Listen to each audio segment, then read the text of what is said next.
The Equitable Life Assurance Society presents This Is Your FBI.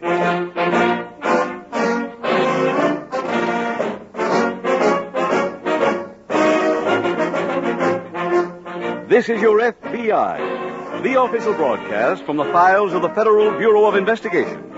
Presented transcribed as a public service by the Equitable Life Assurance Society of the United States and the Equitable Society's representative in your community.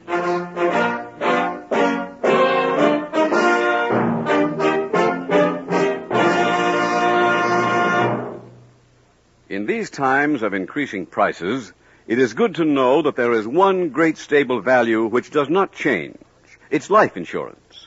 Life insurance is an item that can and should be fitted into every family budget. To make it easy for you to do that, both now and in the future, the Equitable Society has designed a very flexible form of life insurance protection known as the Equitable Society Full Freedom Plan. This may be just the kind of life insurance you've always wanted. Listen carefully in about 13 minutes for full information on the Full Freedom Plan of the Equitable Life Assurance Society.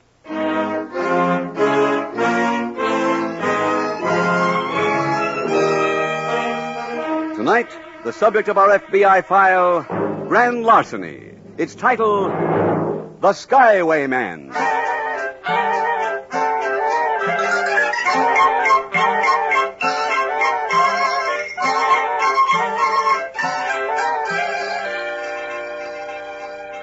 Crimes are committed for many reasons. Revenge, fear, ignorance, hate.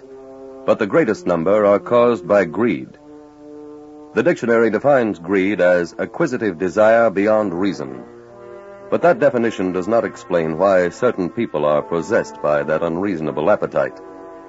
For the explanation, we must go to the field of psychiatry, which tells us that in the case of many adults, greed is a result of insecurity stemming from their youth. Insecurity which often is a result of a lack of affection by parents toward a child. Sometimes it is a result of overprotection of a child by parents. The insecurity coming when the child goes out into the world and finds himself unable to cope with a society which does not give him similar overprotection. This message is brought to you so that parents in the homes into which this program is coming may learn what they may do today to well determine whether or not a crime will be committed 10 years from now. The crime wave of the 1960s can be prevented in the homes of today.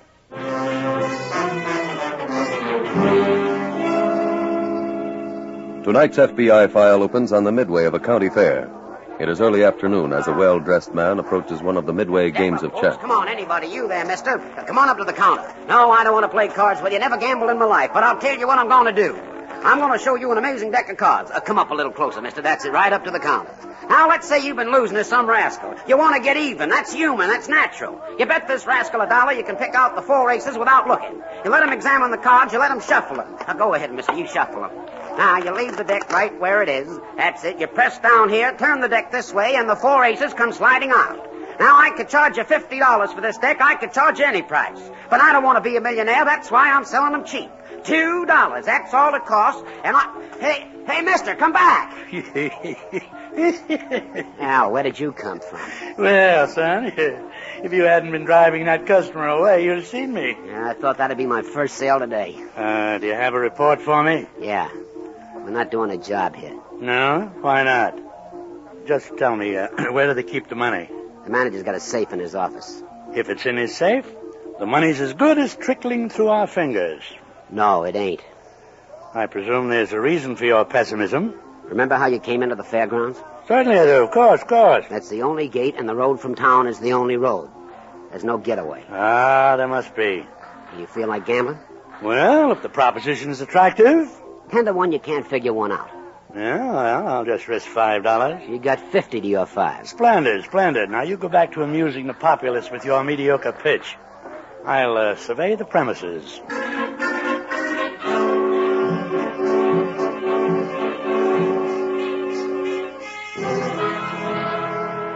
That same afternoon, at the FBI field office in a city some miles away, Special Agent Jim Taylor approaches the desk of Agent George Bentley. Hi, George. Oh, hello, Jim. This is one fugitive we won't have to worry about for a while. Huh? He got 30 years this morning. Well, we got a couple of new ones on our hands. Oh? Who? A case the SAC just put us on. Several county fairs and carnivals have been burglarized in the past 6 months. Yeah, so I saw in the bulletin. Well, we know definitely the same safecracker worked in 4 different states because he left fingerprints behind each place. That'd probably mean the loot was transported interstate. Yeah, I guess so. Any ident on the burglar? No, but we do have evidence there are at least 2 men. A watchman up in Oregon saw them run after one of the burglaries. How come we were alerted? Well, as the watchman approached the shack where the safe was, he heard the burglars talking. One of them said something about coming here. Oh. Where was the last job? Oregon. Our office there is working on it. I thought we'd cover the transportation terminals here. If we find an ex-safecracker on any passenger list, it just might be a lead.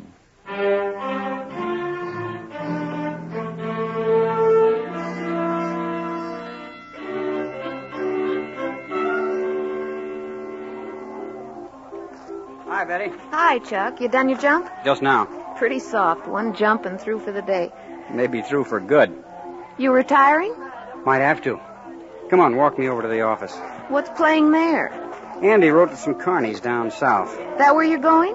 Yeah, if we get a booking. What happens if you don't? We try something new, not eating. You that broke? I got about $6.50, and Andy's holding a 10 spot. Maybe you can borrow some dough on the plane. Anybody who would lend us money on that wouldn't have sense enough to have money. Hi, kids. Hi. How's old aches and pains? Okay. Andy, you been to the office? Yeah, Any hot offers? Nothing. Well, something will turn up. Fellas, why don't you get a new act? We got one. Well, sure. Didn't you see me come down on fire? I mean a whole new act. Forget about the plane, the parachute. Start from scratch. Betty, how long you been doing publicity? 10 years. Then it'd be like me telling you all to forget your typewriter. We've been doing this act since Chuck got out of high school. But in those days, it was a novelty to see a guy jump from a plane. Today, in a newsreel, 1,000 GIs jump with guns. Don't you see, you're selling a stale joke. I'll see you both later. Where are you going? To the hangar to rest my bones. That's old-fashioned, too. Guess he didn't like my popping off. Oh, that was okay. You sore, too? Of course not. Go on, I'll buy you a drink.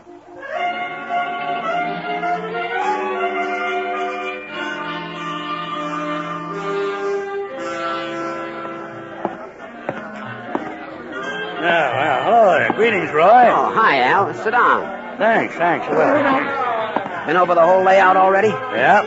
And the outlook seems to appear gloomy. After this, when I say there's no getaway, don't bet me.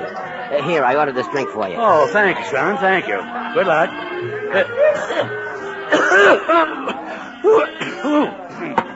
Well, with whiskey like this on the market, I don't understand how the population keeps increasing. I took a little look at that safe in the manager's office during my stroll.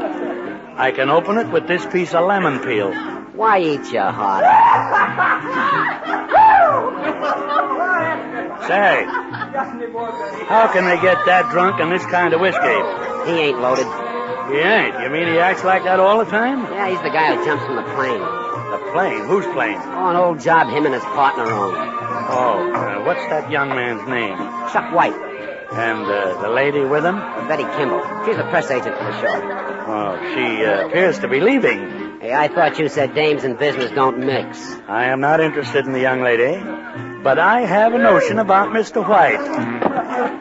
I'll see you in good time. Where you going? I'm going to the bar to accidentally make Mr. White's acquaintance.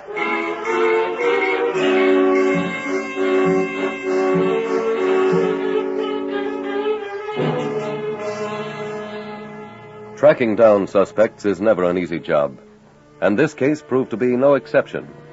All that afternoon, Agents Taylor and Bentley collected passenger lists of trains, planes, and buses originating in Portland. Then the names were teletyped to Washington. Unfortunately, the work produced no affirmative results. That meant your FBI still faced the same problem: the job of apprehending 2 criminals without knowing their names, descriptions, or whereabouts. George, we've got a lead. What's that, Jim? $5,000 of the loot stolen from the fair in Oregon had just come from the bank. New money? Yeah, and the Portland office got us the serial numbers. Here's a copy for you. Mm-hmm. SAC had me send those serial numbers to all transportation terminals. Oh, fine. Here's a list in return. Oh, what's this one? Every fair, carnival, and amusement park in our territory. Hey, Oh, I got it, George. Okay. Taylor speaking. Yes, sir, that's right. Oh, you know when you took it in? Was that the only one? Oh. Yes, sir, thank you very much for calling. George, I was the airline ticket agency. They took in one of the $20 bills on the list. When? Today, Mr. John Smith passed it. The ticket was for Auburn. The name is obviously fictitious. Hey, there's a county fair at Auburn. Good. George, will you notify them and clean up the other details around Sure. here? I'll catch the next plane.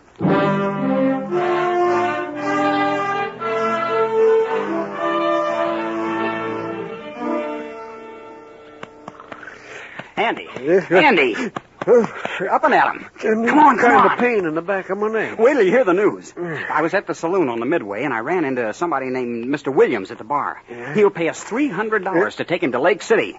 In old-fashioned money? Yeah, get up. Oh. Come on. What show is this Mr. Williams with? None. He missed his train back to Lake City, and tomorrow's his boy's birthday, so he's got to get home. Yeah, I like that boy of his. He already paid me. Look. Where's Mr. Williams now? Shopping for a birthday present. When's he want to leave? Sometime tonight. Well, that'll give me time. For what? A way of healing my neck. A nice warm poultice of new $10 bills.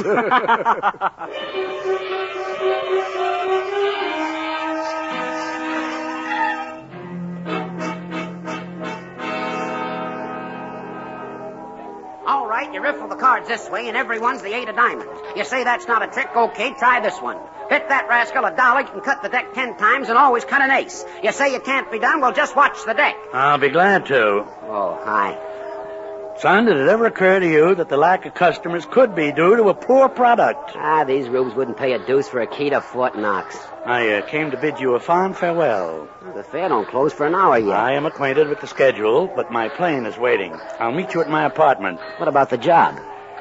Son, in this little black bag are not only the tools of my profession, but the former contents of the safe. What? An opportunity presented itself a few moments ago that was a little bit too good to pass up. How'd you swing it solo? Eavesdropping outside the manager's office. I heard him tell a party on the telephone that he'd be right over to judge the livestock. Nobody saw you go in, did they? I beg your pardon. This is the first time I ever blew a 10-to-1 bet and liked it. Well, I'll deduct the loss from your portion of the proceeds. Okay. Oh, son. Yeah. When the gendarmes arrive, don't be surprised if they assume the theft was committed by your devil-may-care compatriot. Who? Mr. Chuck White. When I finished work, I left a memento for the police. A little wallet I borrowed from his pocket this afternoon.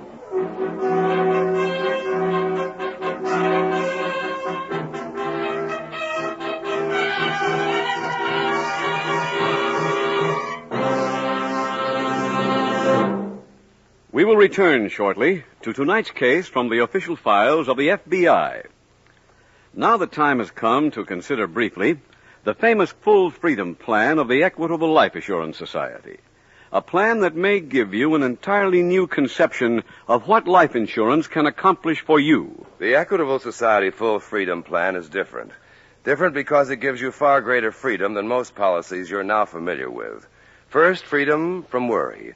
From worry about how you're going to keep this policy in force in future years. Sometimes people put off buying the life insurance protection they need because they're uncertain about the future, because they're not sure how they'll be fixed a few years from now.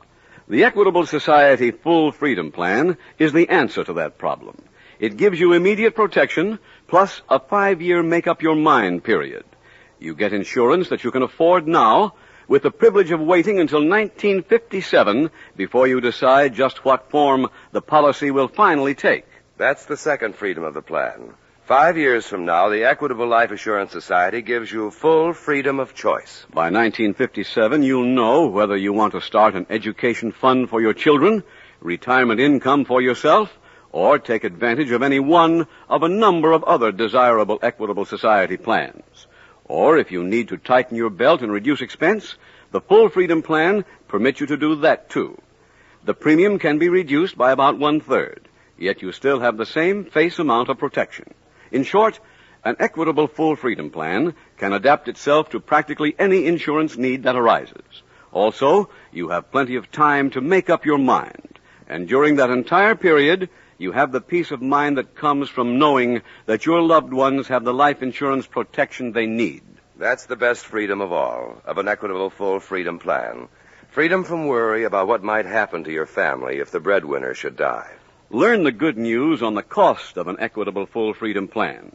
Consult your local telephone directory for the number of your local Equitable Society representative. Or send a postcard care of this station to Equitable. That's EQUITABLE. The Equitable Life Assurance Society of the United States.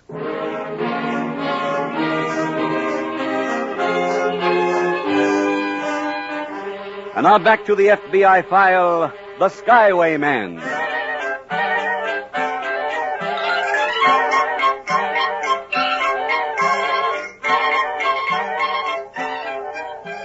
No child enters life a criminal. Yet today, approximately 1 person out of every 20 in the United States has a fingerprint arrest record in the Washington files of your FBI. In tonight's case, you see 2 of those people, an older criminal and a young man in his 20s. Each is a confirmed lawbreaker. Why? Actually, the sources of crime in America may be sought in 3 directions. In the abnormal personality traits of the criminal, in the general culture of American society, and in the abnormal physical or social conditions under which the criminal has lived. Of those, perhaps the most important is the last, the physical or social conditions under which the criminal has lived. Each person is a product of certain influences, and it is axiomatic that home life and parents rank at the top of those influences. If you are a parent, what are you doing to help prevent your child from becoming a criminal of the future? Is he learning by watching you to respect law and order? Are you giving him the attention and affection he needs? Your FBI has learned many things in its years of fighting crime, one of them being that even more than charity, crime prevention begins at home.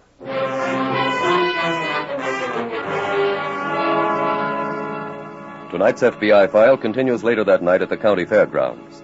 Special Agent Taylor is in the manager's office when Agent Bentley arrives. Jim, I hear this place was burglarized tonight. Yeah, just before I got here. Even after our warning, huh? The manager thought his safe couldn't be cracked. Where is he now? It's down at police headquarters. They sent out an alarm on 2 suspects named Chuck White and Andy Anderson after they found this wallet near the safe. Belongs to White. Who's he? He's a parachute jumper with the show. Anderson is his pilot. Any idea where they went? No, but they took off right after the robbery. The manager know where they're supposed to work next? Well, this is the end of the circuit, George. From here, everybody splits up for the winter. Oh. There's one other piece of evidence against White and Anderson. They came here from the fair near Portland. I guess we better answer it. Hello? Oh, yes, Mr. Mitchell. I did? When? Fine. Yes, of course. No, there isn't. Well, we'll get something. Yeah. Thanks. George, that was the manager. Word just came in at headquarters on that alarm. The plane's been found at Lake City. How about the 2 men? Lake City police are holding them. Oh, I doubt we can get there tonight. No, probably not, but let's notify the Lake City police. We'd like to interview the men first thing in the morning.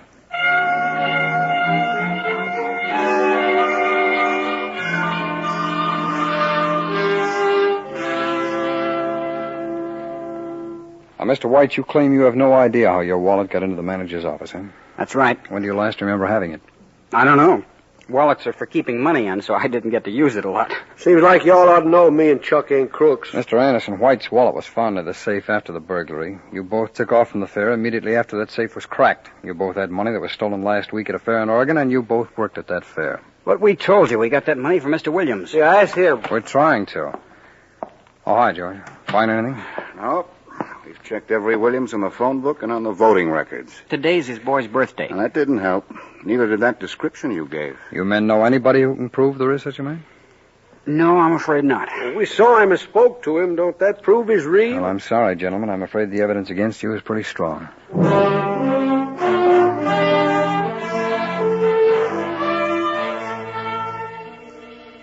FBI headquarters in Washington takes an important part in all cases. In this one, for example, Agents Taylor and Bentley sent the fingerprints of Chuck White and Andy Anderson to Washington. and also sent the description of the man they knew thus far only as Mr. Williams. Further investigation was also made on which fairs and carnivals Anderson and White had worked during the previous 6 months. Meanwhile, at an apartment in another city, the doorbell rang. Patience. Coming. Hi, Al. Well, Roy. Come in. Say, did you have any trouble brushing the 2 patsies? No, not a bit. Nice boys. I left them at the Lake City airport. They were arrested an hour later. Hey, what are you doing? Hanging picture. This guy a friend of yours? A friend? Ah, yes, indeed, son. Who is he? A great man, son. A really great man. Son, that was Robert Adams, the father of American safecrackers. I never heard of him. Ah, it's too bad, yes. He was rather neglected in the history books. Quite a pity. Why, do you know, the reward on him was more than most men can steal in a lifetime. Oh, I don't know. We ought to be pretty fat in the loot department. Where you got it? It's right over there on the table. It's waiting for you, the large envelope. How much is there? $8,000. Oh, brother, I can't wait to start spreading it around New York. New York? Yeah, I shipped my trunk up there, and I got a room waiting at a hotel. Right. There's no point squandering the money that you work so hard to get. Now, listen, you take my advice. I wish somebody'd given it to me when I was your age. Yes, sir. You get married. You get married to some nice girl like that nice little girl up in Oregon. She's in jail. Oh. Well, there are other girls around. The place for you to go is south, my boy. There are plenty of carnivals running down there. Now, you try to find one in Georgia or Florida. I still need 'em. For what? Well, I don't know. I suppose it's just an old man's pride. But before I retire, I would like to crack at least one safe in every state in the Union.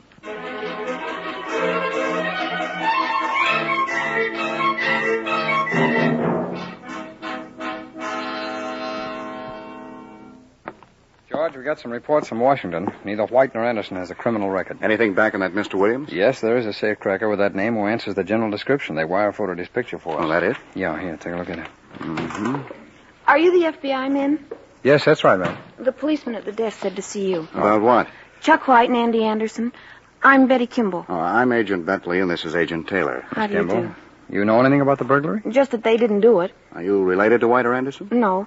I was the press agent with the fair down to Auburn. I see. Well, tell me, do you know a Mr. Williams? Williams. Williams, isn't that the man that Chuck and Andy brought up here? Oh, that's their story. You can believe them about anything but their act. We have Williams' picture here. Would you take a look at it, please? Mm-hmm. Ever see him? I think so. Where? I'm trying to remember. Sure. That's a guy I saw hanging around Roy Carter's pitch on the Midway. Oh, they seem to know each other? Like old pals. Who is this Roy Carter? A grifter. He works carnies, fairs, any place he can set up a stand. Where can we locate him? In New York, but I don't know where. I ran into him yesterday while he was checking his equipment at the station. Told me he was going to New York for a vacation after he stopped to see a pal. George, that pal could be Williams. Yeah. Did he mention any other city? No. Well, if Carter bought a ticket to New York with stopover privileges, the railroad station might have a record of it. Let's call and check.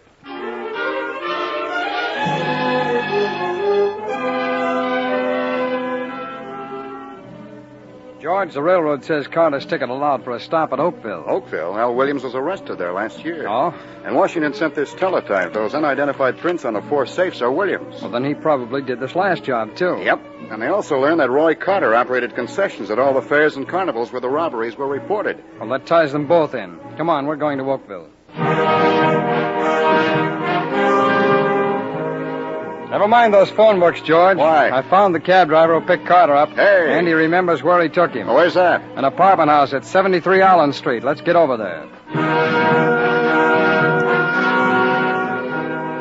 Janitor says Williams left town yesterday. Oh, where? He doesn't know, but he told me Carter visited Williams a few days ago. They live together? No, but, George, if they're back in action, maybe we can find out where. Let's get to a phone.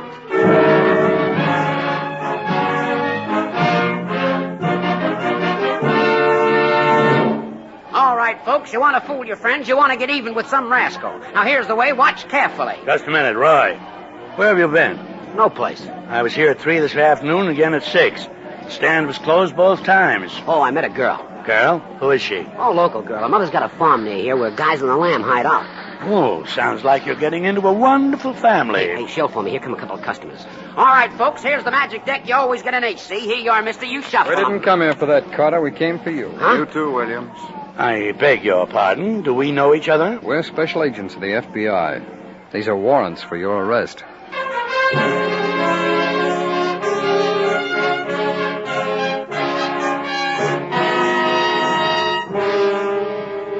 Roy Carter and Al Williams were convicted of interstate transportation of stolen property and sentenced to federal prison. Special Agents Taylor and Bentley learned the name of the carnival at which Roy Carter was working by calling the railroad station in New York. The station master's office told them where Carter had requested that his equipment trunk be sent. The arrest of the two fugitives in this case illustrates not only the thoroughness of any investigation by your FBI, but also the labor which goes into freeing innocent suspects. The Federal Bureau of Investigation is proud of the fact that special agents have never set out to prove the innocence or guilt of any particular person, but have always concentrated on finding the evidence in a case and allowing the facts to speak for themselves.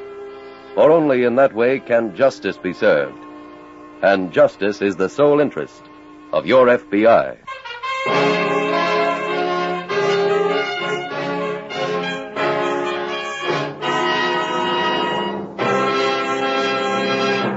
Now, a quick review of the Equitable Full Freedom Plan. This plan will have special appeal for two types of people. First, husbands who want more life insurance protection for their families, but who expect income changes in the next few years. For such a man, that make-up-your-mind period of 5 years is a real lifesaver.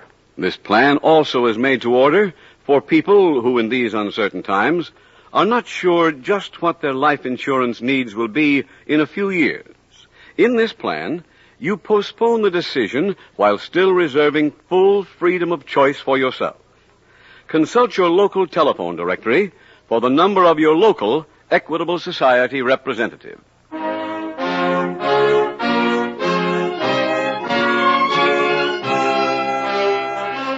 Next week, we will dramatize another case from the files of the Federal Bureau of Investigation. Its subject, Flight to Avoid Prosecution. Its title, The Cross-Country Fugitive.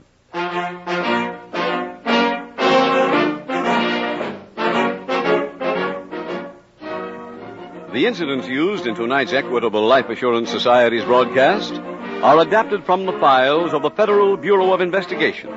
However, all names used are fictitious, and any similarity thereof to the names of places or persons, living or dead, is accidental. Tonight, the music was composed and conducted by Frederick Steiner. The author was Jerry D. Lewis. Your narrator was William Woodson, and Special Agent Taylor was played by Stacey Harris. Others in the cast were Walter Catlett, Sam Edwards, Billy Hallett, Joyce McCluskey, John Stevenson, and Tom Tully. This Is Your FBI is a Jerry Devine production.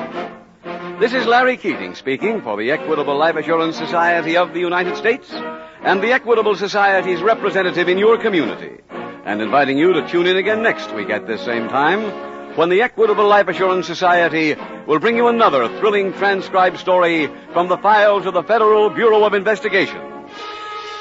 The Cross-Country Fugitive on This Is Your FBI. Stay tuned for the adventures of Ozzie and Harriet.